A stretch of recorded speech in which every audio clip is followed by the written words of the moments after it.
На прошедшем недавно в Уфе заседании Совета регионов Русского географического общества было отмечено, что башкирское региональное отделение лидирует в России по количеству созданных местных ячеек и числу принимаемых членов. Недавно членские билеты Русского географического общества были вручены в торжественной обстановке новым активистам Всероссийской общественной организации. Среди них известные в республике люди, экологи, общественные деятели, учителя, журналисты. Александр Владимирович Волгодова. Это человек, который по первому зову всегда откликается. В всех мероприятиях экспедиционных участвует. Не только, а и всегда жену еще с собой берет. Как отметил руководитель башкирского отделения Русского географического общества, получить удостоверение очень престижно. Однако членство влечет за собой и определенные обязанности, прежде всего волонтерские. К сожалению, есть люди, которые этого не понимают. Получил членский билет и забыл об обязанностях. «С такими будем расставаться», прозвучала фраза на заседании Совета регионального отделения. Тем не менее, новая волна в РГО дает надежды на дальнейшее развитие общественной волонтерской организации. Когда военнослужащим вручали награды, они говорили: служу Советскому Союзу, сейчас служу в России. А здесь я думал, как же сказать? Потом понял. Буду стремиться быть полезным Русскому географическому обществу. Фарид Харисов работает директором одной из янаульских школ, преподает географию. В ряды Русского географического общества вступил по зову сердца. Сегодня очень приятное событие. Мы получим удостоверение Русского географического общества. Это получение еще раз нас подтягивает, что мы должны заниматься непосредственно природой, охранять окружающую среду, благоустройством заниматься. Тем более у нас в районе создан попечительский совет, возглавляет глава администрации нашего района Ильшат Акзамович Вазигатов. И есть попечительский совет, который непосредственно не спонсорует те мероприятия, которые проводим в нашем районе. Вот недавно, к Дню Победы 9 мая, мы проводили экскурсии памятные места нашего района. И по итогам экскурсии ребята писали сочинения и подвели итоги. Победителям вручили грамоты, сертификаты. Кстати, новые членские билеты получили в этот день и представители старой географической гвардии. Волонтерами РГО они стали еще в прошлом веке. Училась я в Ленинграде, и как раз я участница 5-го съезда географического общества. Это в каком году было? На 2-м курсе была, знаете, когда это было? 75-й. Впереди у новоиспеченных действительных членов Русского географического общества новые горизонты, увлекательные экспедиции и походы, кропотливая работа по пропаганде географических знаний и сохранению природных богатств родного края.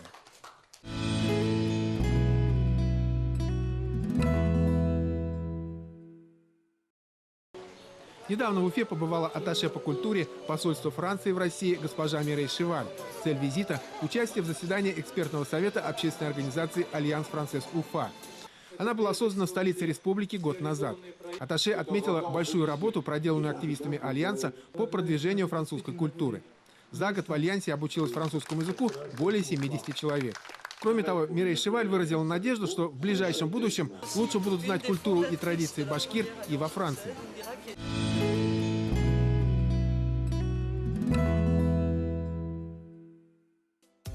15 школьников из городов и районов Башкортостана побывали в июне в Международном детском центре «Артек» в Крыму, благодаря грантам Русского географического общества. Был объявлен конкурс на лучшее знание географии. Победители стали счастливыми обладателями путевок в страну детского счастья. В этом году Русским географическим обществом был объявлен конкурс на участие в профильных заездах всероссийских и международных детских центрах. Именно профильные заезды РГО были. И конкурс был объявлен уже зимой. Вначале был конкурс на участие во Всероссийском детском центре «Орленок». Они были в марте. Из Башкирии, из республики у нас было 7 детей, прошли по конкурсу. Дальше в мае месяце 5 у нас участвовали в профильном заезде в смене во Всесоюзном детском центре. И учитывая то, что 300 всего детей было со всей России, 18 из нашей республики, мне кажется, это очень хороший показатель. По словам руководителя группы Сергея Уткина, программа пребывания детей в Артеке была очень насыщенной. Мероприятий было очень много. Была экскурсия замечательная в город Севастополь, потому что город Севастополь сам по себе российский город с историей удивительной. Была встреча замечательная, запомнилась с полярниками российскими. Был руководитель станции «Северный полюс» Орлов со своими сотрудниками. Они подарили Артеку полярную станцию. Ну, это вот комплекс, который побывал на полюсе, вернулся с палатками, жилыми местами. И вот общение с полярниками настоящими, это было хорошо. Приезжали артисты самые разные, певцы, кого только не было. Этим летом новая группа башкирских школьников полетит во Владивосток, в Международный детский центр. Но для этого нужно вновь показать свои отличные знания в географии в конкурсе, объявленном Русским географическим обществом.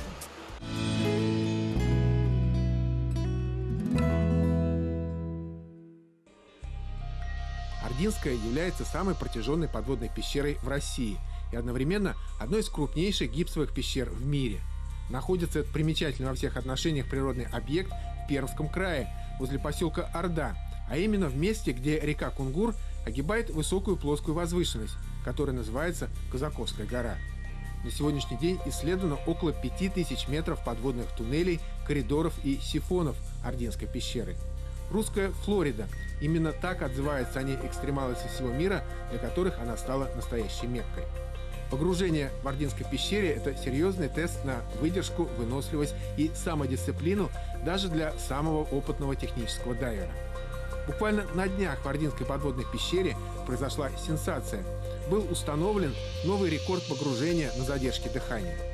Олег Гаврилин, инструктор по фридайвингу, руководитель Московской школы подводной охоты и фридайвинга, проплыл без акваланга в ледяной воде 100-метровый главный тоннель пещеры. А условия самого погружения были следующие. Значит, температура воды, ну, не знаю, разные приборы мерили по-разному, от 4 до 5 градусов. А глубина, по которой я проныривал, составляла 11 метров, ну, потому что был натянут ходовой конец, чтобы я мог по нему ориентироваться, потому что пещера все-таки она имеет изогнутую достаточно такую форму. А понятно, что смотреть вперед не очень хотелось, потому что это очень здорово нарушает, в общем-то, гидродинамические характеристики, именно затрудняет носовой рог. Поэтому я смотрел вниз, когда проныривал, и нужен был ориентир. Шел где-то на глубине 11 метров. Дайв-тайм мой составил минуту 30 ровно. Вот. Гидрокостюм был 7-миллиметровый, носки 5 миллиметров, перчатки 5 миллиметров, носки 3, потому что нужно было, чтобы ласта сидела плотно.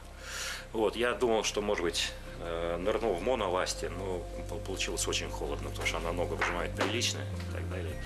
И плюс еще по требованиям безопасности у меня должна была быть возможность все-таки маневрировать, чтобы в любой момент я мог иметь возможность прервать нырок и подойти там, либо там к страховочному баллону, либо к кому-то из страхующих дайверов и упасть на регулятор, подышать.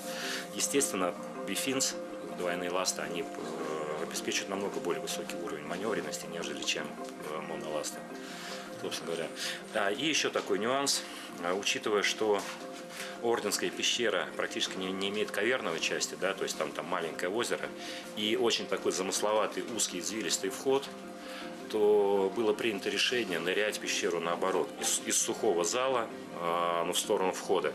Ну, то есть у меня не получилось бы готовиться к попытке в сухом относительно теплом месте. Ну, то есть я нырнул вместе с дайвером на регуляторе, дошел до сухого зала. Из сухого зала я совершил один тренировочный проныр, по очереди включился в 2 стейдж баллона, чтобы просто попробовать, как они удобно, неудобно, все нормально. Вышел, мы еще там минуты 2 поговорили в озере, ну уже там в наружной части пещеры. И я понял, что просто я начал очень сильно замерзать, я понял, что у меня не будет времени на разныр, и нужно сразу делать попытку. Вот, меня еще раз дайвер, Сергей Байков, оттащил в сухой зал. Я дышал 8 минут, готовился к нырку и сделал нырок, собственно говоря, все. Проплыть в подводной пещере 100 метров на глубине 11 метров при температуре воды всего плюс 4 градуса, даже когда тебя страхует целая команда дайверов, это очень сложно и трудно. Однако у Олега получилось. Во многом благодаря не только хорошей личной подготовке, но и поддержке опытных технических дайверов со всей России, в том числе и из Уфы. Сергей Байков, Александр Адзюк, Станислав Андропов, это мой напарник, который представлял собой технодайвера. Так сказать, как раз это человек, который в России заведует такими брендами, как Аквалунг и Апекс. Вот. Ну, Андрей Горбунов, Олег Жигалов, там очень много ребят приехало из Кунгура, из Перми, откуда-то просто поддержать, помочь, вернуть и так далее, поснимать. Денис Суханов, город Москва. Ну, прям собралась какая-то команда, как-то прям спонтанно.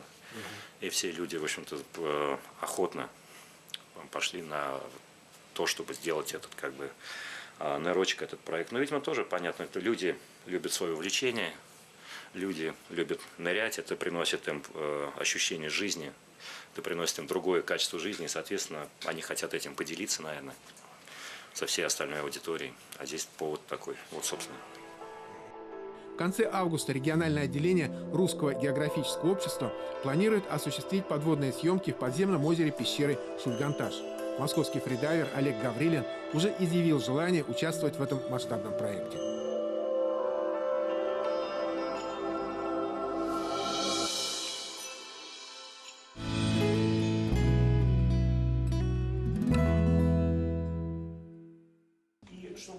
На прошедшем в июне в Уфе заседании Совета регионов Русского географического общества прошла презентация проекта создания в столице республики музея бортевого меда и пчелопарка в условиях шаговой доступности для туристов и гостей города.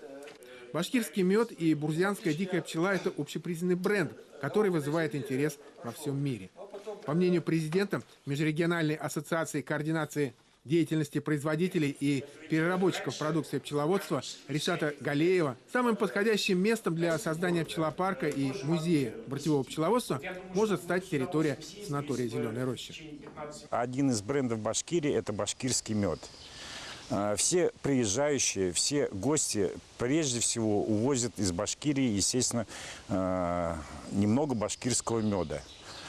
А так как у нас единственное место в Европе, где сохранилось бортничество, это заповедник Шульганташ, район Каповой пещеры, то люди хотели бы посмотреть все это дело. Но по расстояниям 400 километров не все гости могут туда приехать с ночевкой, переночевать. Поэтому очень много командировочных обращается ко мне. А где нам посмотреть, например, пчеловодство? Но вести людей на промышленную пасеку, это кажется не очень нормальным. Потому что, представьте себе, 100 семей в ряд, где море пчел, где могут и покусать. Поэтому вот возникла такая идея и для гостей города, и для жителей города сделать такую пчелиную деревню, пчелиный парк, точно еще не определились.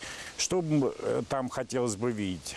Те же самые борти. Вот здесь прекрасное место, где можно несколько бортей сделать, если все это позволится, да? Показать, как на борте разбирались, как ухаживали за бортями.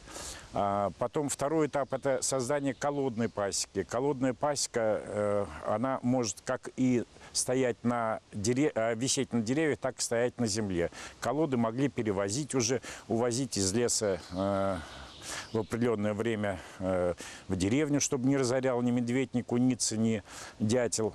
Так вот здесь самое идеальное место. Здесь, во-первых, деревья, на которых можно сделать настоящие бортии.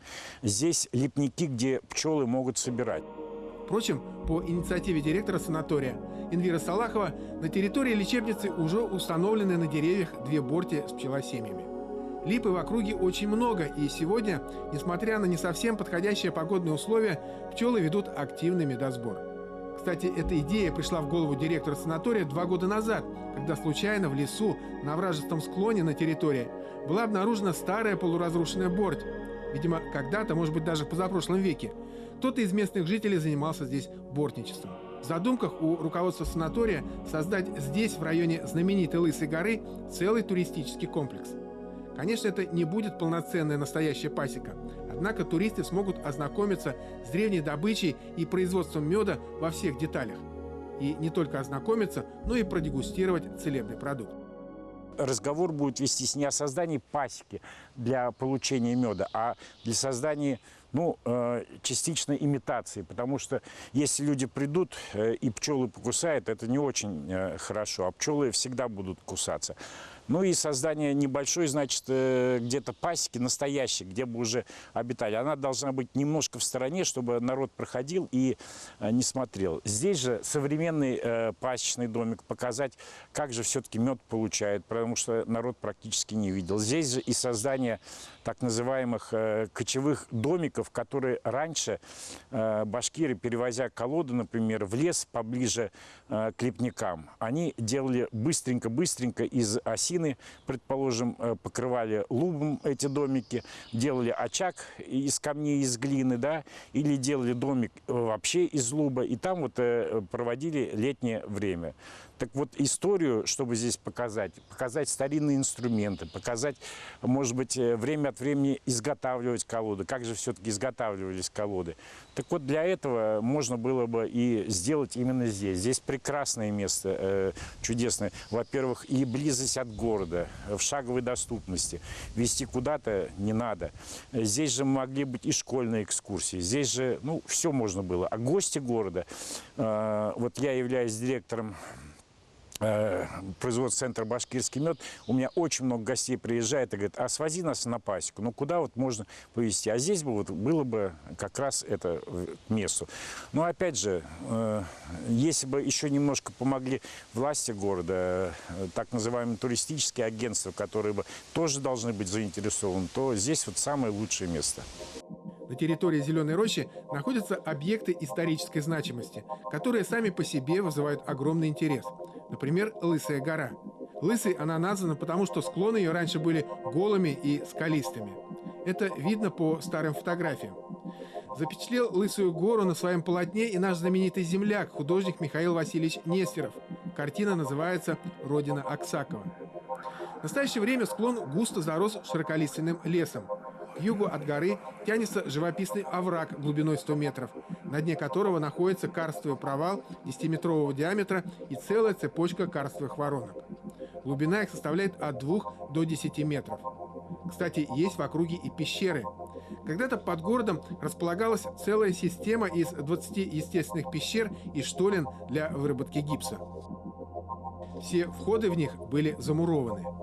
Самая длинная Дудкинская пещера, расположенная недалеко от Лысой горы, имеет протяженность 2620 метров. Здесь недалеко находятся, ну, катакомбы или место, где добывали камень, да. И вот мы с профессором Лихницким говорили, который работает уже много-много лет, кандидат геологических наук, в Шульганташе. Так когда ему рассказали, он говорит: да, я видел это. Здесь же прекрасный туристический объект можно сделать.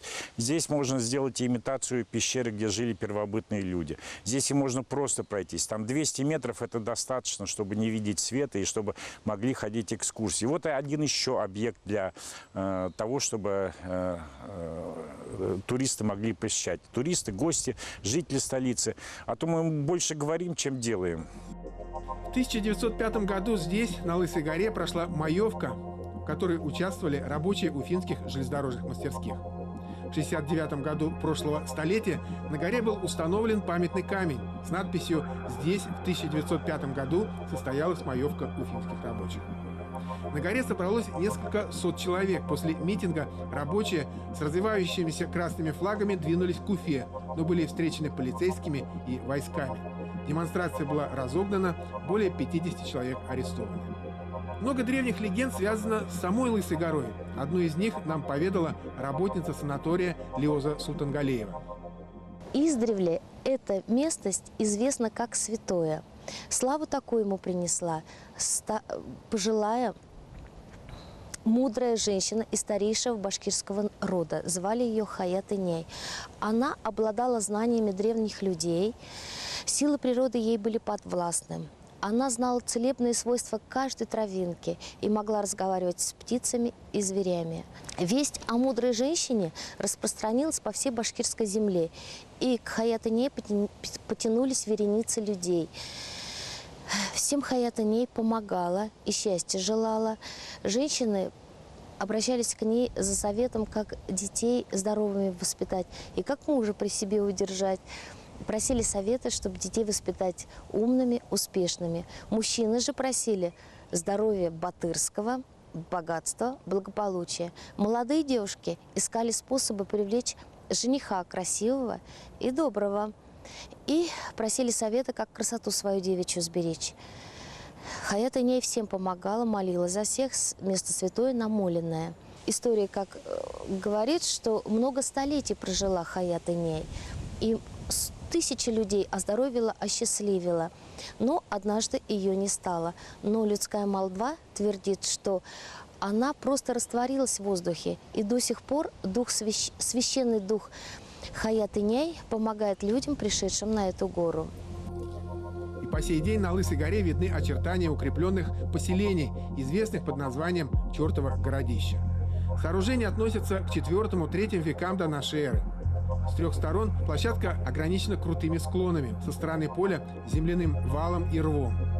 Поверху вала в древности шел частокол из бревен. Во время раскопок в 1910 и в 1912 годах здесь были найдены обломки керамики, кости домашних животных, костяные наконечники стрел, железные ножи и другие предметы. По преданию, на этом месте, которое называлось Туратау, до присоединения башкирских земель к России находилась ставка одного из ногайских ханов по имени Тиря. С именем Тиря-хана также связывают такую легенду. Переселившись в землю башкирскую, поначалу он жил в Чертовом городище. Но соседство у него было незавидное. Ниже по горе, в пещере, на берегу Карайдели, жил дракон, которого называли Зиланд, пожиравший людей. Из-за этого Тиря-хану пришлось поднять свою орду из этих мест. Дыханием дракона Зиланда, говорят, пропитана целебная вода, которая стала сегодня одним из главных природных лечебных факторов санатория «Зеленая роща».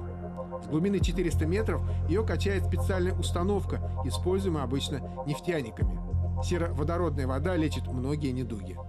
Не секрет, что каждый санаторий, он отличается какими-то своими определенными лечебными природными факторами. В частности, в нашем санатории очень активно используется наличие сероводородных скважин. У нас есть своя скважина, откуда добывается сероводород. Сероводород мы используем при заболеваниях опорно-двигательного аппарата, при неосложненных формах гипертонической болезни, ишемической болезни. Вот, индивидуально подбираем режим. С каждым отдыхающим гостем мы работаем индивидуально, вот, потому что все-таки к организму надо подходить в общем, учитывая, что сероводород он многогранно используется, то есть воздействует не только, так скажем, на сосуды, параллельно лечит и опорно-двигательный аппарат, да, мы все-таки подбираем чередование, то есть либо кому-то ежедневно, молодым лицам подходит хорошо, гостям более пожилого возраста, так скажем, кому за 50, за 55, им уже мы подбираем ванну через день. По словам отдыхающих, целебный рассол буквально за несколько дней дает результат. Я вообще по ночам не могла спать, а сейчас спокойно сплю. Один раз только просыпаюсь. Так что, думаю, есть. Кроме сероводорода, в «Зеленой роще» есть еще один собственный лечебный бренд – минеральная вода «Нурлы». Минеральная вода «Нурлы» – это вот наша вторая жемчужина нашего санатория, наш второй, так скажем, фактор природный, лечебный. Значит, «Нурлы» очень богаты такими микроэлементами, как калий, магний, кальций. Вот, применяем при заболеваниях желудочно-кишечного тракта, гастритах, застое желчи. Трудно поверить, что этот зеленый оазис здоровья находится не где-нибудь в таежной чаще, а в центре крупного индустриального центра, столицы республики. Здесь тихо, нет шума городского транспорта, слышно лишь пение птиц, чистый воздух, который фильтрует смешанный лес зеленой рощи, зелень, цветы, гармония природы и человека. Вот, но попадая именно на территорию самого санатория, вы не ощущаете вот этот шум города. То есть не слышно ни трамваев, ни автобусов. Очень ухоженная территория, зелень, преобладают еловые, березы. Вот. Очень много живности, таких как белки. У нас очень много, весной очень много зайцев бегает по территории. Причем они уже настолько к людям привыкают. То есть это своего рода такая психотерапия, учитывая, что жизнь у нас сейчас очень такая подвижная, очень много провоцирующих факторов, да, во внешней среде. Попадая на территорию, идя уже на работу, вот, допустим, да, уже успокаиваешься, видя вот эту вот ухоженность, видя цветы, видя растения. И жители других регионов нашей страны, когда приезжают вот именно в нашу в наш санаторий, говорят: ой, у вас так красиво. Словом, Зеленая роща – это яркая жемчужина в ожерелье природных памятников Башкортостана, сочетающая в себе санаторий-лечебницу и место исторического и культурного наследия – настоящий туристический мини-кластер.